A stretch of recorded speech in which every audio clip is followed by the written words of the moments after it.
Hi friends, today I'm doing a fairly faceless video about how to knit a pair of really rad socks. I'm starting this off by unwinding the hank of yarn that I bought. Normally I can't be asked to get a hank of yarn, I always get it in a pre-made ball, but this was just too cute to pass up on. This is the Järbo Merino Raggi, so sock yarn made out of merino wool. I spent a good part of my sanity unraveling this or winding it up by hand. I chucked it over my office chair and I went to town just winding it. This took me a good portion of my lunch break. I then got out my 2.5mm needles, my double pointed needles that I always use for sock knitting, and started figuring out how long my long tail cast on had to be. I do this by wrapping my yarn around 2 needles for the same number of stitches that I need for the sock, or to be lazy, I'll just do it half of the time and double it up and go from there. You don't need to see me do this for 30 seconds, so here's just a quick recap of how it works. So every wrap is the length equivalent of 1 stitch. Doubling up the yarn to see how long it needs to be and making a slip knot when I have the length that I need.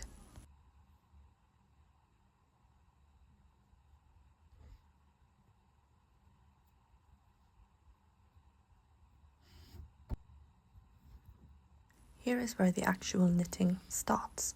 I will start by casting on, so getting my needles in the loop and making sure that my long tail is facing away from me. So the long tail is over my index finger and the other yarn that is attached to the ball is over my thumb. I pinch around the yarn, go underneath where the thumb is, underneath and through and over, grabbing the index finger yarn and tightening the loop. So again, finger and thumb, pinching the ends together, going underneath the thumb, through the loop, over, catching the yarn and letting go and tightening. Under, over, and tighten. Under, over, and tighten. For the size that I need, I'm going to cast on 72 stitches, which is the number that I've found worked best for me for the size 39 to 40 that I'm knitting right here. I do not rely on my ability to count, so I will double check that I have 72 stitches by just moving them a little with my thumbnail. Once I'm sure that I have 72 stitches, I'll scrunch it up to get all of the stitches to behave and not escape when I do this next trick, which is trying to scooch one of the needles out. All of the stitches are safe, good. I will now move some of the stitches to other needles. So you see me picking one by one from the back to mount the stitches just like they were on the first needle. So I'm going to use 4 double pointed needles. Some people like to use 3 and knit with the 4th. I like to use 4 and knit with the 5th. That's just preference. So you see me moving them to the different needles.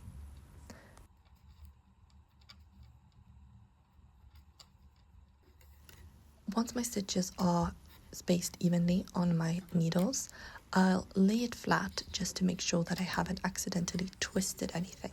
This is one of the trickiest parts of knitting, and I wouldn't recommend you starting with this before you know that you have some uninterrupted time.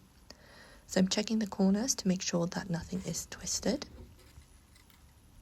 If it were twisted, if the needle accidentally got twisted in the air, or I set it down strangely, you would see that one of the corners would look different. So untwist anything that is twisted and lay it flat again. I will now get out my 5th needle and I will pick up the knitting straight up. This again is something that you will want to do in one sitting, so make sure you have time to start your knitting properly. When you've gotten more into things, you can knit in shorter bursts of time, but now in the beginning, make sure that you have time to get properly set up. So you see I'm holding all of the 4 needles. I'm positioning the hole so that I'm working from the needle that is now on the right hand, and I am going through the first stitch on my left needle. So I have now connected in the round. So you see that now my entire knitting is just over all 4 needles, or 5 because I'm working on the 5th, and I am knitting through the front leg of each stitch, going back and fishing out the yarn, pulling that loop through to the front and slipping the stitch to the right needle. I will show you how to do it if you hold the yarn in your right hand. This is not normally how I knit, but I know that some people do, so here we go, pray for me. Same thing, through the front leg, wrapping the yarn from behind and pulling through and slipping it over to my right needle, again through, wrapping from behind. This is important, don't wrap from the front but from behind, and slip through. If you wrap it the other way around, you are going to get what is called a twisted stitch. That is a design feature, but it does change the fabric that you end up with, and it's not as stretchy. It also uses a lot more yarn, so only make it when you actually want to. Make sure that you knit your stitches and purl your stitches properly by wrapping from the back to the front. But going back to how I like it, knitting with a yarn held in my left hand. This is so much quicker, but that's because I've practiced it. I've seen people knit incredibly fast when it comes to holding the yarn in the right hand as well, but everything is a matter of practice. If you're an absolute beginner, don't worry about speed, it will come. So now that I've knitted all of the stitches on that needle, you see that I've replaced the working needle and released the needle that was previously locked in. I'm still holding my project, making sure that I haven't twisted anything. If I hold it still, nothing will twist. If I put it down, something might twist, so give yourself time. I will continue knitting just like I did on the last needle, switching from one needle to the next whenever I'm finished, until I reach the end of my round. I can see what is the end of the round because the last stitch is going to be a bit looser, and if I tug on this little tail, that stitch is going to be tightened. I can always double check by counting how many stitches I have, because if I distributed my stitches evenly, I can always see that I need to have the same number of stitches on each needle. I then start with knitting one stitch, and here something changes because now I'm going to purl the next stitch. That means I'm bringing the yarn to the front of my work, I'm going in through the back and wrapping the yarn, helping with my hand, with my finger to hold it and slipping it out, knitting a stitch, and then with the yarn in front, going in from the back of the front leg, so the leg that is towards you of the stitch, and grabbing it and pulling it through. To hold the yarn in your right hand, knit just like I told you, wrapping from the back to the front and slip it over. Before you do your next stitch, bring the yarn to the front, poke the stitch from the back and wrap counterclockwise, so going back and then to the front.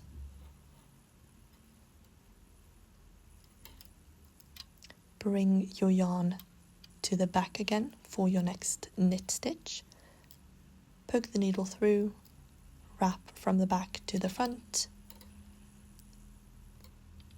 bring your yarn between the needles to the front, poke through the back of the stitch and wrap the yarn counterclockwise and slip it out. I personally find this quite fiddly, but as I said, I've seen people do this very quickly and it is all a matter of practice. So back to how I like to do it. Knitting and purling with the yarn held in my left hand. So now I've done that, knit one, purl one for the entire round, and I'm going to continue like that for a few more centimeters to get a proper cuff. 1 by 1 or a 2 by 2 rib, so 2 knits, 2 purls, or 1 knit, 1 purl, is going to be very elastic. So that's going to help the sock stay up very well. So knitting one and purling one for the next few rows until I have a 2 or 3 centimeter long cuff.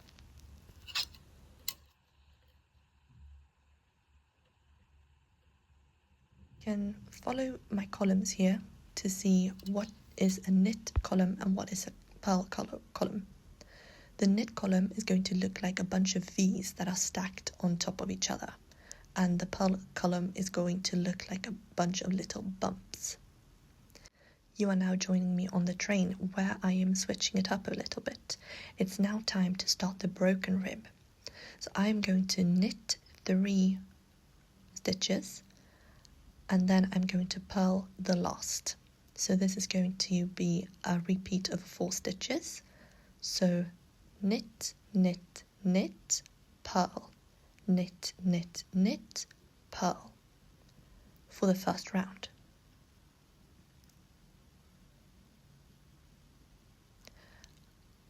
I am now going to switch it up a little bit with my needles because you saw that I now ended with 2 knit stitches. I want to make it easier for myself to remember where I am, so I'm going to move over 2 of the stitches to this first needle. That means that I have 2 stitches less or fewer on my current needle, but it means that I always know that I will start with 3 knits and 1 purl. And you will see when I get to the end of this needle that it now adds up again with 4 stitches. So 3 knits, 1 purl, 3 knits, 1 purl.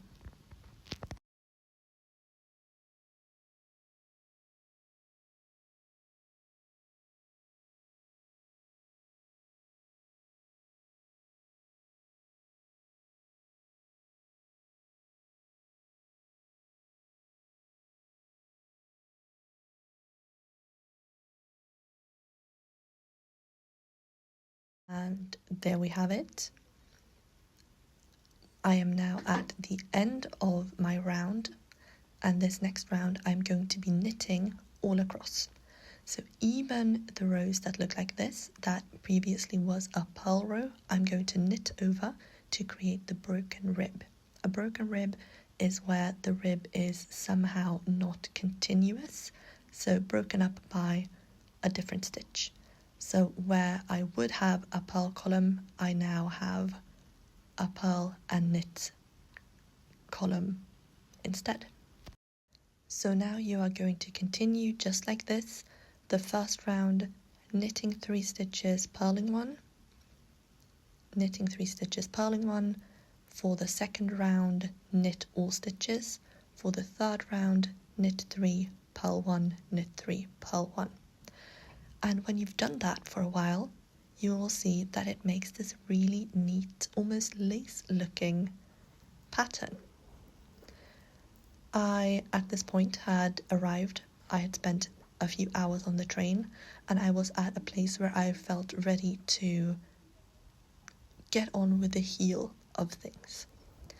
So I made sure to level out my stitch numbers, moving my stitches to my needles. So I had, again, 1/4 of the number of stitches on each needle, and began knitting for the heel.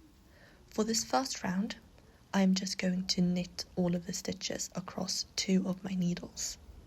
So you saw me work knit stitches for the first and now for the second needle. This is where we change it up again. I will now flip my knitting. Just turn it around. I'll keep my yarn on my left finger as I have, and now I will start working these stitches with purls. So you saw that I just slipped the first purl stitch over. That is to make a neater edge that makes it easier to pick up. I now start purling, and I will make a heel flap like this, knitting over these 2 needles just back and forth, back and forth.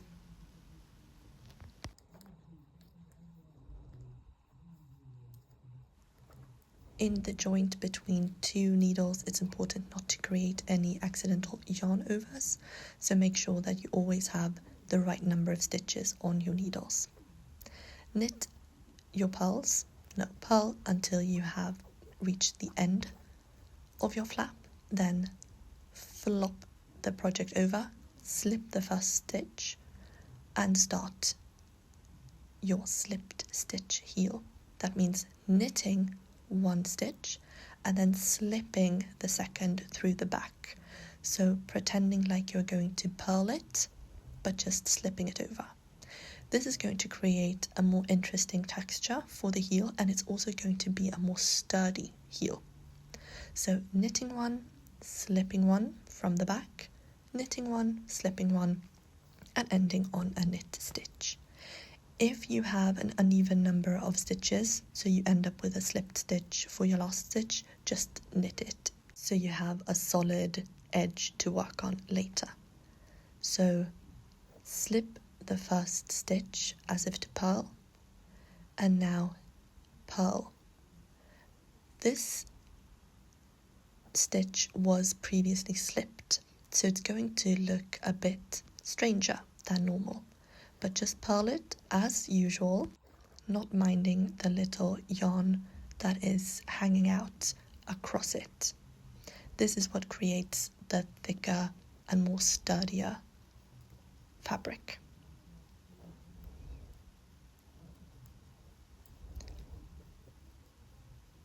We are going to continue slipping this every other stitch, so slip the first stitch, knit the second, and slip next stitch as if to purl. If you slip it the wrong way around, when you go to purl it, you're going to accidentally twist it, and that's not what we want. We want these open, nice, slipped stitches. And you see they make sort of a braid-looking effect, which I think is very impactful. You are going to do this for as many rows as you have stitches.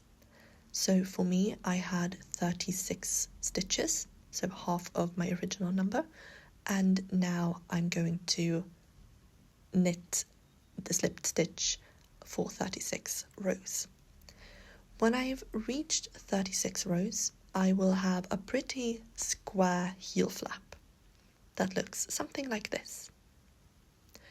Now I'm going to do my heel shaping, which I will do by keeping all of my stitches on 1 needle and dividing them into 3.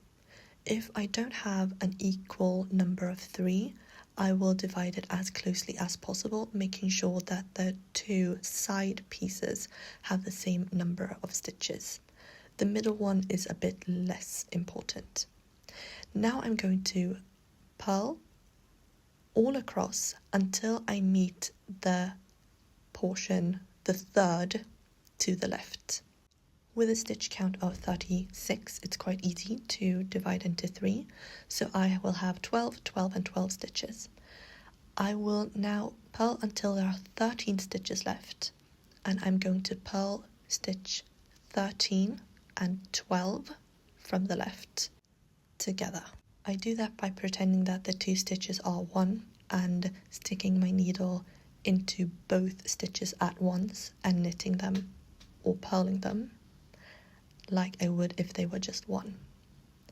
I then flip-flop my work around, making sure that my yarn is on the back.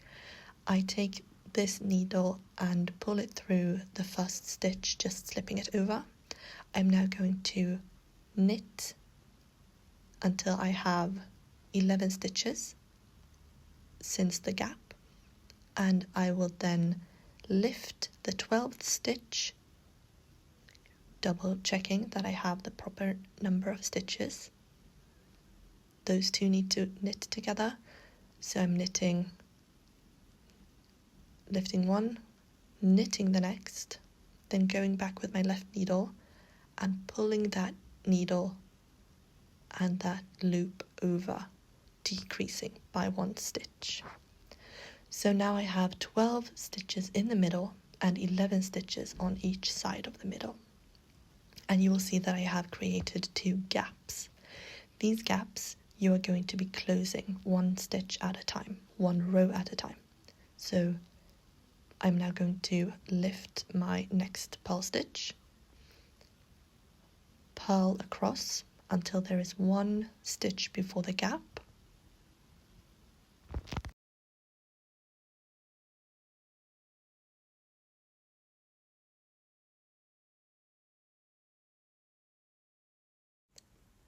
and then I am, with the yarn in front as for a normal purl, sticking my needle through both loops, both stitches, and purling them together.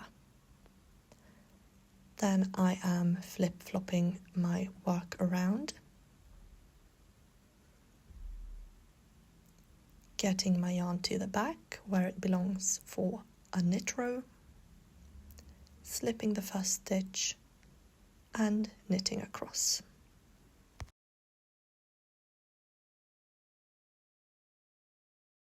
You know the drill by now. Slip the stitch, knit, and lift the slipped stitch over. We'll look at the purl side again. Yarn in front, purling through the back, slipping it over, and flip-flopping. So the number of stitches in the middle is always going to be the same. So I started with 12 in the middle, and now I will continue with 12 in the middle. I'm now trying to show you what a twisted stitch looks like, but I don't know that I can make that point clear enough. So if you have questions about twisted stitches, let me know and I can make a video about that. But just double check, make sure that your stitches look like little V's stacked on top of each other and not little Y's, because the Y's are crisscrossed and twisted. You can now see that the heel is taking shape. The 12 stitches in the middle are kept as they are, keep knitting those and purling them, but the sides are shrinking and making a little cap looking thing. I always think of Little Red Riding Hood when I knit my sock heels. Now that I have 2 stitches left, I purl them together. I flip-flop my work around. I will knit until there is only 2 stitches left, so 1 of my original 12 and 1 from the side. I will lift the last original stitch, knit the last side stitch, and lift the original stitch over. And here we have the heel. Great job if you got this far.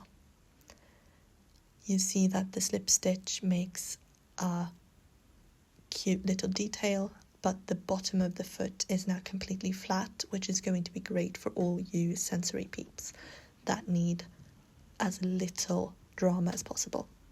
The sides are also looking very neat because we slipped that last stitch, so it looks very cohesive and neat.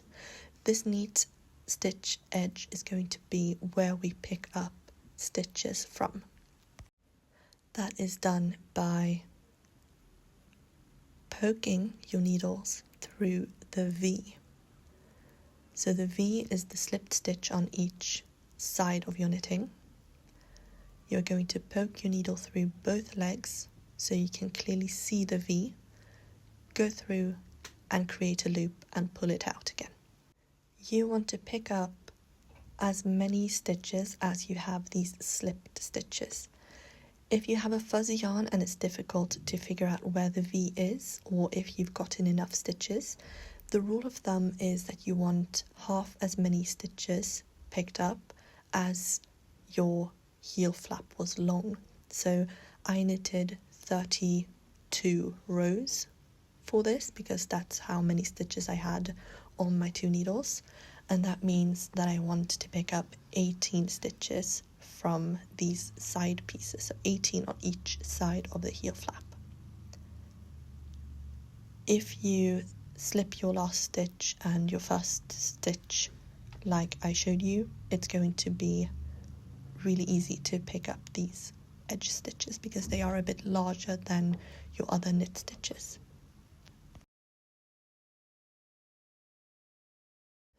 If you end up with a weird gap and you feel like the distance is too big, just swoop in and get another stitch. You can always decrease that later. But now that I picked up for the side, I'm going to continue with my rib stitch, my broken rib, just like I started it. So this next round is going to be the broken rib. So 3 knits and 1 purl, 3 knits and 1 purl, until I hit the other side of the top of the foot. Because on the other side, I am going to pick up stitches from the side of the heel flap again.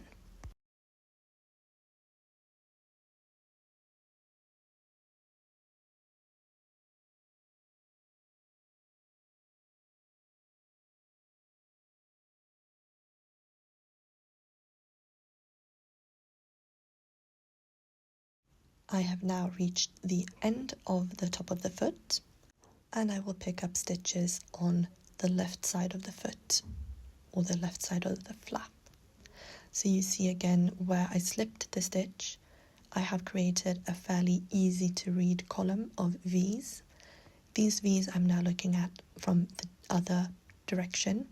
So the other one I was looking top down, and this one I'm looking bottom up, but the V is still quite visible.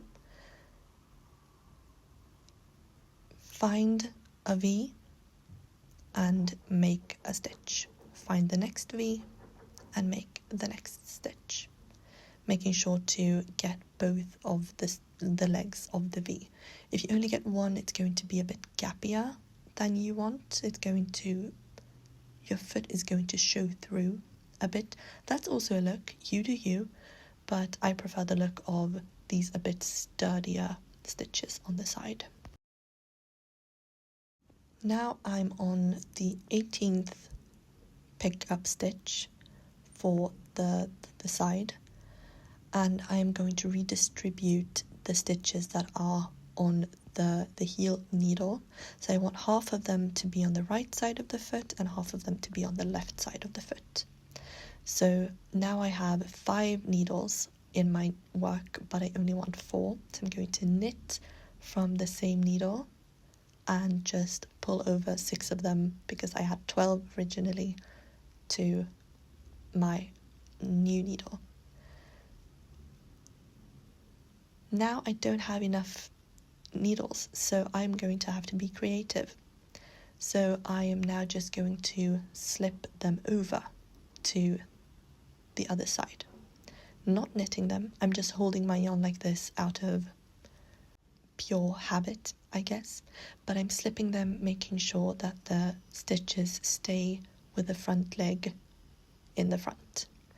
And then I go back and I actually start knitting them.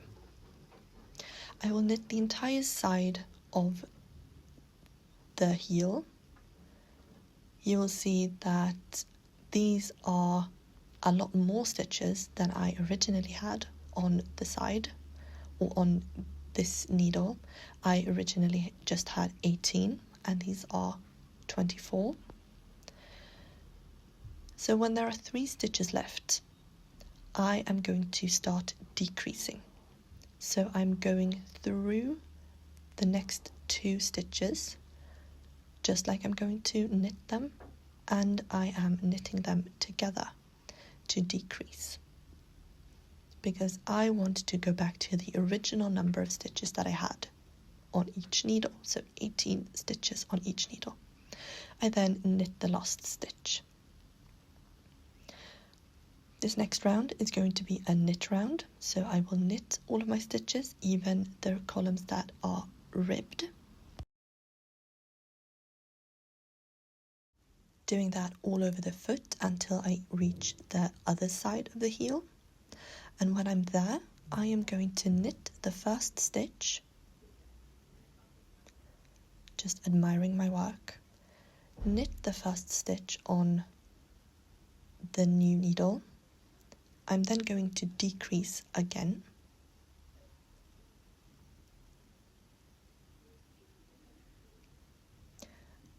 In this join, I'm making sure to pull it a bit tighter so I know that I don't have a gap with it.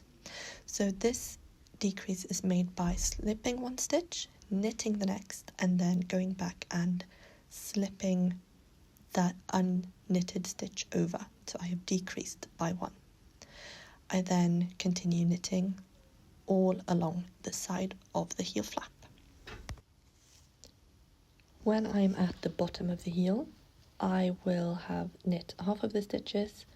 I'm then going to knit up the other side of the heel again until it's time for the next decrease. Because my goal here is to get back to the original number of stitches that I had, 72. So these 2 needles where I have more than the given number, 18, that's where I want to decrease. So you see, I'm just knitting, no slipped stitches, no purling, nothing fancy, just knitting until I reach the last 3 stitches.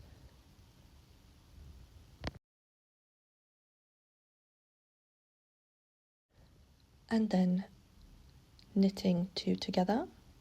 So pretending like both of the stitches are just one, going in from the front, grabbing my yarn.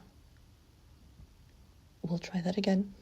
Going in from the front, grabbing my yarn and slipping it through, and having decreased 1 stitch, 2 stitches became 1. How poetic. So you see, I have now picked up the stitches. On the back side or the inside, it looks very satisfying. Don't worry about it, it's not going to look this neat when you start knitting. I am then going to start knitting ribbed again, or the broken rib. So last round was all knit stitches. Now I'm doing 3 knit stitches, 1 purl stitch, 3 knit stitches, 1 purl stitch, following the same columns that I knit before. When I've done that all over the foot, the top of the foot, I'm back to the side. So I am knitting the first stitch. I'm then lifting the second stitch as if I were to knit it, knitting, and then lifting that stitch back over, decreasing by 1. And you will now see a slope starting to form. So since you are knitting the first stitch on this side and knitting the last stitch on the next needle, that stitch is always going to be constant, but the stitches before that are going to form a very satisfying slope that you will see at the end when the foot is finished, when the decreases are finished. The length of this slope is going to depend on how many stitches you had, how many you picked up. So it doesn't quite matter if you pick up a stitch or 2 too many. So if you see that you have 19 stitches on one needle and 20 on the next, you just decrease those 19 down to the 18 if that's the end goal for you. And then on the needle that has 20, you just do another round to decrease those 2 extra stitches. I've done it before. No one can ever tell. You will not be able to tell. I can't tell. No one can tell.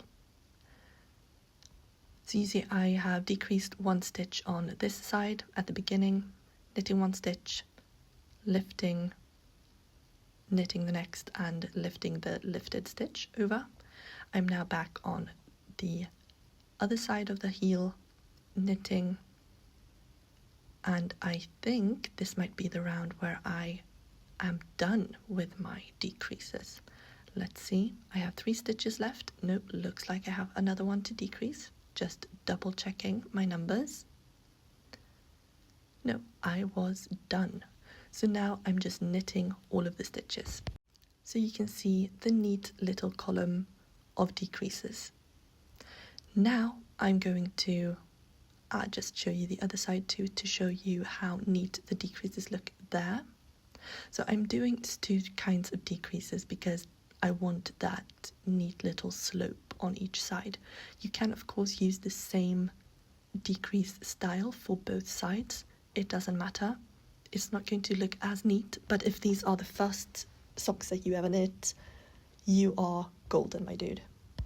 You are now going to spend hours doing the broken rib stitch on the 2 needles on top and a stockinette stitch on the bottom. So just knitting every stitch you see on the bottom 2 needles and knitting 3, purling 1 for the top 2 for the first row, and then knitting all for the second row, and repeating that until you are at the base of your toe, your big toe, I should say. When you are at the base, you are going to start decreasing for the toe, and that's the next chapter. That's going to be a new thing to learn. Now I am going to knit 6 stitches, knit 2 together, knit 6 stitches, knit 2 together, 6 stitches, 2 together, the entire round through. I'm then going to knit 6 rows. You see me showing how to count your rows. Every little V is 1 row. So where you see the 2 stitches that were knit together, 6 above that, and you have your 6 rows. When you've knitted 6 rows, you are going to knit 5, knit 2 together, knit 5, knit 2 together, knit 5, 2 together for the entire round. You then knit 5 rows, and then you knit 4 stitches, knit 2 together, knit 4 stitches, knit 2 together. After that you knit 4 rows, then you knit 3 stitches, 2 together, 3 stitches, 2 together, the entire round. You then knit 3 rows. You guessed it, next row is going to be knit 2, 2 together, knit 2, 2 together. Then you'll knit 2 rows. Then you will knit 1, knit 2 together, knit 1, knit 2 together, knitting 1 round. And on the last round you are going to knit 2 together all across. So you will have decreased evenly but quite invisibly over the entire toe. This is a bit of a longer toe than I used to knit, but I think that this looks better. The other version I did was knitting on each side of the toe, so knitting something like a seam, and that worked very well too. It was very easy to follow, but I think that this looks neater for the style that I'm interested in right now. Ask me again in 5 years and I will probably have changed my mind. On the screen right now you'll see me doing the 2 together, 2 together decreasing, because I'm now at the very top of the foot. When I've knit all of these stitches together, you see me now moving one that wasn't adding up perfectly to the other stitches or the other needles. When I have knitted all of these stitches together and I've reached the end of the round, I'm going to break my yarn and feed it through all of these stitches, letting the stitches drop as I go. So get your scissors out if you fancy. I'm not, so I'll just break it with brute force. There we go. I'm going to get my needle through and just pull at the end. So the stitch is secured because it has a yarn looped through, but it's not going to be working anymore, so I'll just pull it through, making sure to pull on the right string so I don't unravel anything, and do the same thing for the next needle. And once the needle is completely free, I'll just stick it somewhere close by. I'm usually wearing something knitted, so I'll just poke it through my sweater or the blanket that's currently on me. If you ended up with 1 or 2 stitches too many at this point, that's no problem. Just do the same thing for that one. No one is going to count how many stitches are on the very tip of your toe. No one is going to see that. If they do, they have issues and you're not responsible for them.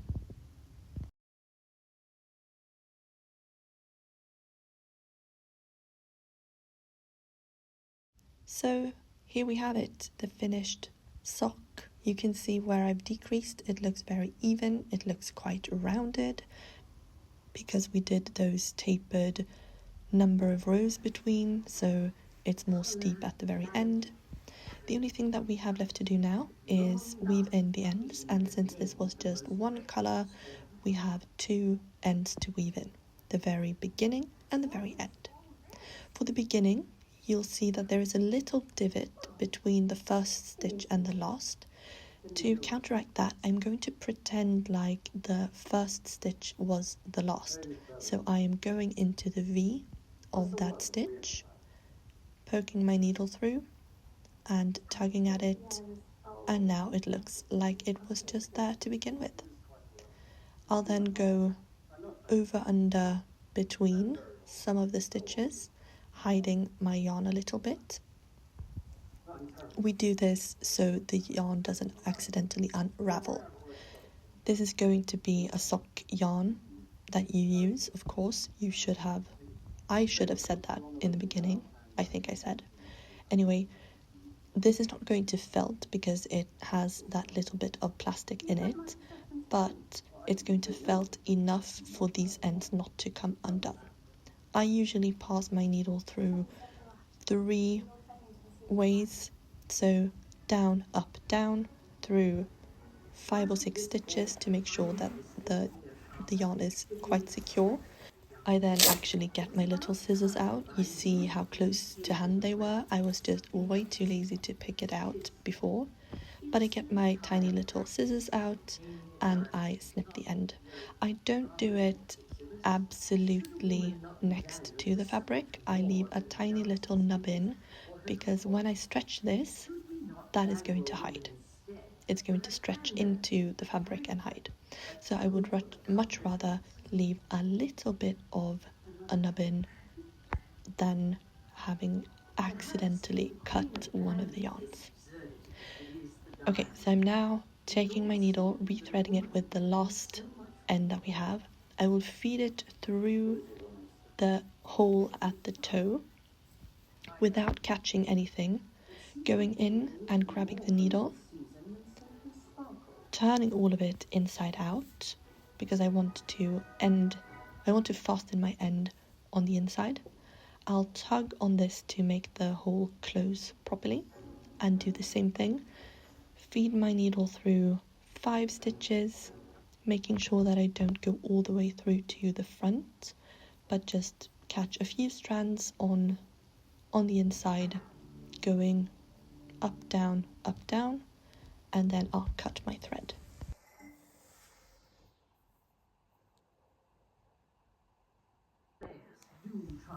Wrangling the sock right side out again. No ends can be seen. Nothing has snagged, everything is secure. This is ready to wear. Some people block their socks, but I just wear them because they are meant to be worn, and here they are. You see the rib looking almost like a lace, the colour being so sweet and summery and spring-like and classic. These are going to make for a great Christmas present for my sister-in-law, who has the same size as I do, which is very convenient because I can just try on as I go. I hope you enjoyed the video. If you did, please like it. If you want to, please subscribe, and I hope to see you in my next video. Bye!